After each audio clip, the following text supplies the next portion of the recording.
अस्सलाम वालेकुम, मैं हूँ K92 न्यूज़ से इरच्छा और हमारे सुपर डीओपी सलीम सिद्दीकी और साथ हमारे हैं कदीर साहब।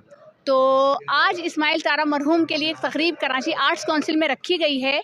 इस हवाले से हमारे साथ बहुत अच्छे आर्टिस्ट और हमारे दोस्त मौजूद हैं, लतीफ़ बाबर सर। तो इनसे इजहार ख़याल मालूम करते हैं कि आज की इस तकरीब के बारे में और इस्माइल तारा मरहूम के बारे में आप क्या कहते हैं। जी सर। सबसे पहले तो आप लोगों को मेरा सलाम। देखें, ये माशाल्लाह जो आपके सामने लोग खड़े हैं, ये भी अपने अपने किसी भी फ़न के से ताल्लुक़ रखते हैं। जैसा इनका सकाफ़त से और इदारों से ताल्लुक़ है, उनका भी इसी तरह से, शाह साहब का भी ऐसा ही है। ये तो शफ़ी साहब हैं। और उमर हनीफ़ एक्टर, जो उमर शरीफ की कॉपी मुझे तो नज़र आता है, लोगों को भी शायद नज़र आता है। बहुत मेहनत की शख्स ने, बहुत अच्छी कॉमेडी करता है, मेरे भी कई प्रोग्रामों में कर चुके हैं। इराज माशाल्लाह, जो ये आप कंपेयरिंग कर रहे हैं, आप भी मेरे साथ काम कर चुके हैं, ये बात सब सही है।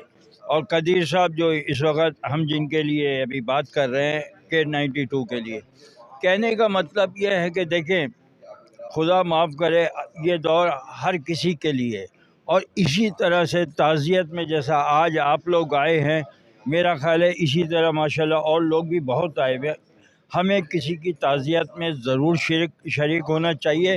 देखें, खुशियों में तो हर कोई हो जाता है, मगर ये ऐसा दुख कब है कि जब जिस शख्सियत के बारे में आप मतलब इस कुछ भी बोले इस्माइल तारा के बारे में, वो कम नहीं होगा। इसने वो लोगों को हंसाया, वो लोगों को पता नहीं कितने दुखी दिल जो इनका 2 घंटे या 1 घंटे का प्रोग्राम देखे उतनी देर जिनकी रूह को तस्कीन मिली होगी, आप अंदाज़ा कर सकते हैं। तो ये वो शख्स थे इस्माइल तारा, जिसका दुख हम सबको है।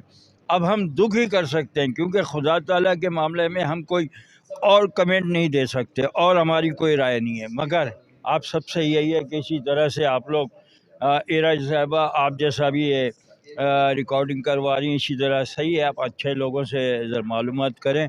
हम तो ये कहेंगे कि किसी की ताज़ियत में, और इस्माइल तारा को सलाम।